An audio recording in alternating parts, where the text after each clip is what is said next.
How does innovation happen? Hey everybody, Akshay Rashikran here.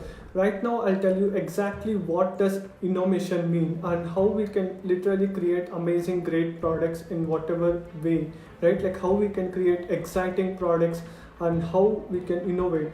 See, which is like counterintuitive. What most people think is innovation is all about like new invention, new thing, right? And for the fact, almost everything in the world, whatever is being existing right now, or like what is going to be invented in future, also comes through the principles what is already being done, right? Someone can implement tomorrow like a new lighting system, but the principles still remains the same what Thomas Alva Edison had invented. Do you guys agree or not? Right, like the bulb works due to filament, LED, something like that, right? Like thermodynamics, whatever you have learned in your physics in your school or like your college. Now basically how we can create radical transformation, how we can literally disrupt the industry or like get to do something very differently, is that is what I learned from my mentor, right? Like billionaire Naveen Jain. Basically what he tells is it is much easy to disrupt or like to create something amazing in an industry when you are non-expert, right? And that is why I'm telling to you guys, everyone, non-experts are the people who actually create big invention because they don't know anything about that subject. They are just going there and applying the new concept and new strategies. What do I mean? As a computer science engineer, when I was learning the coding language in C, C++, Python, Java, or like some other language. Now what I want to tell you is, now imagine the if statement, right? Like the if statement tells, like example, if A, like if A implies B, I will show you this methodology so that like you understand basically how it works.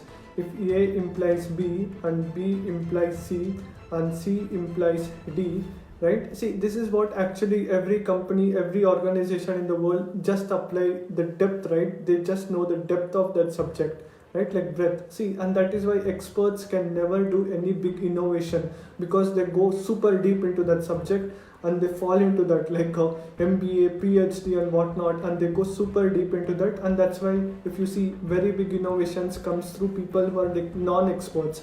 If you really want to break something, like you have to change the paradigm, right? It's all about what you have learned in one industry, go and apply in a complete different industry. Now what I mean is, if A implies to B, B implies to C and C implies to D, A can be applied to D, right? And that is the most important thing.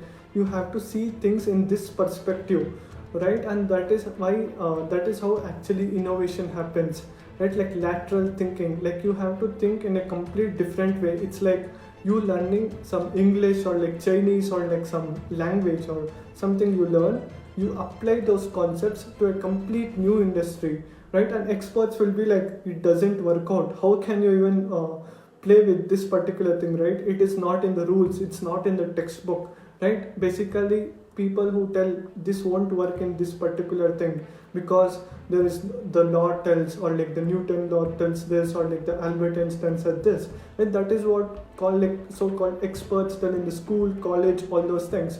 But if you try to overcome, like try to go against the paradigm, what worldview, what people have said, that is how innovation happens, right? And that is what you guys have to think, right? In a simple terms, like right now you are an entrepreneur, consultant, like you are doing something great.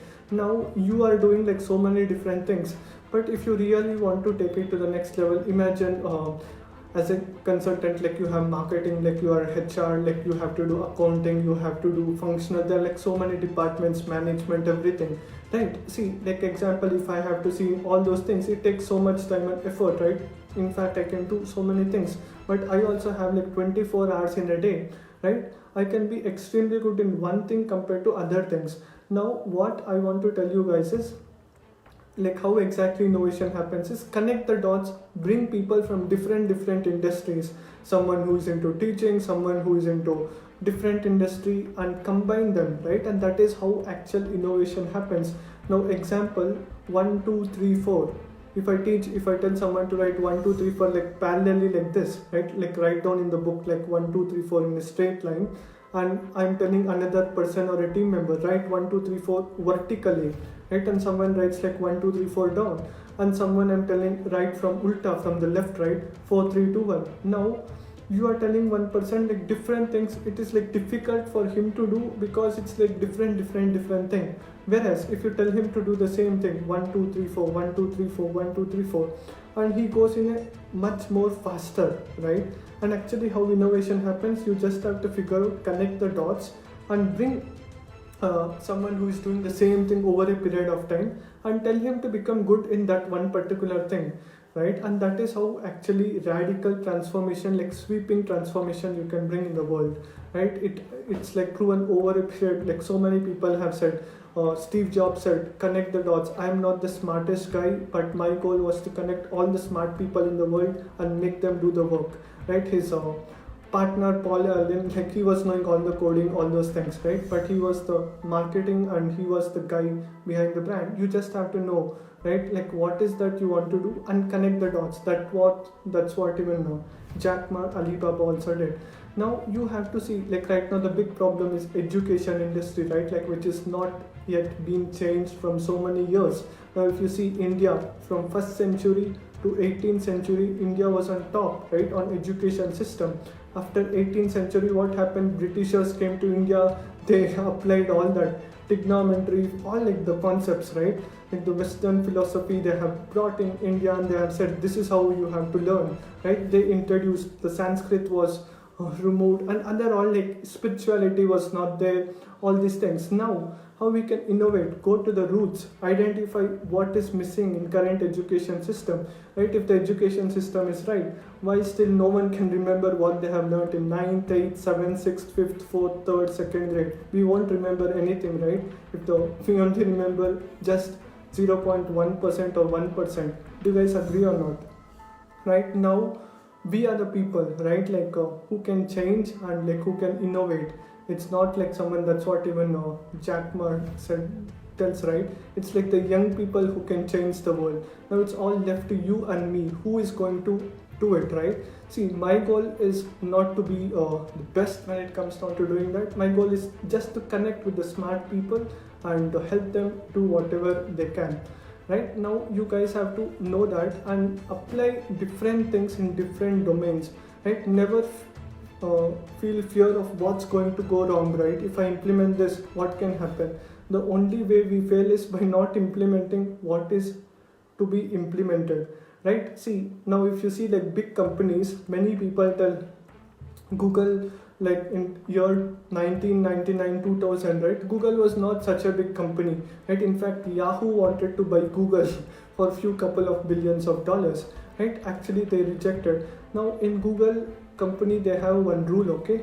And that is why this all like this amazing tools or like whatever is being created by Google, like the Google Chrome, Google Docs, Google Sheets, Google Lens, everything was by innovation, whatever the team had done. That was not the main project actually what they had to do. Every team member, like every member who works in Google, basically they work 80% of the work is like the work whatever is assigned to them. And next 20% work is something they can work upon, something whatever they are obsessed, right? Like the company is going to give them like the toolkit or like whatever funding, money, everything. They can just experiment, right? And that is what I also tell to all of my team members.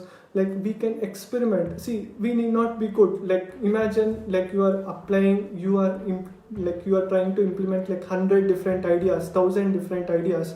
Only thing is like one thing have to work, right? And one thing works, everything is going to be like amazing reward, right? And that is what I want you guys to think every single day, what we can do differently, right? Like Steve Jobs said, the people who think differently are the people who can change the world, right? Do you guys agree, right? Tell with me in the chat if you guys agree, right? People who think differently are the people who can change the world. It's not like everybody what they said, everybody what they think. If you think like everyone, you also will get the same results like everyone.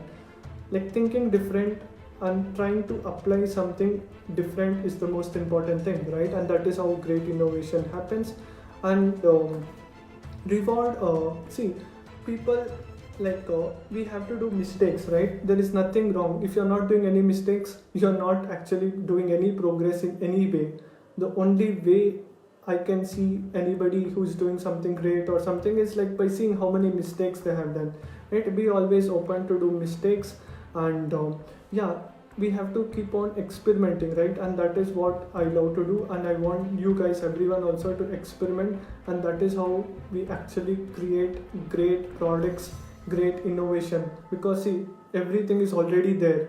It's like applying what someone has said and reverse engineering, because right now it is so easy that in fact you can funnel hack, like Russell Brunson tells, it's called funnel hacking. If you go and ask someone else, it's like called like reverse engineering, right? You don't need like billions of dollars to figure out what is working, right? You can just see, even if we are poor, we are middle, or like super rich, it doesn't matter.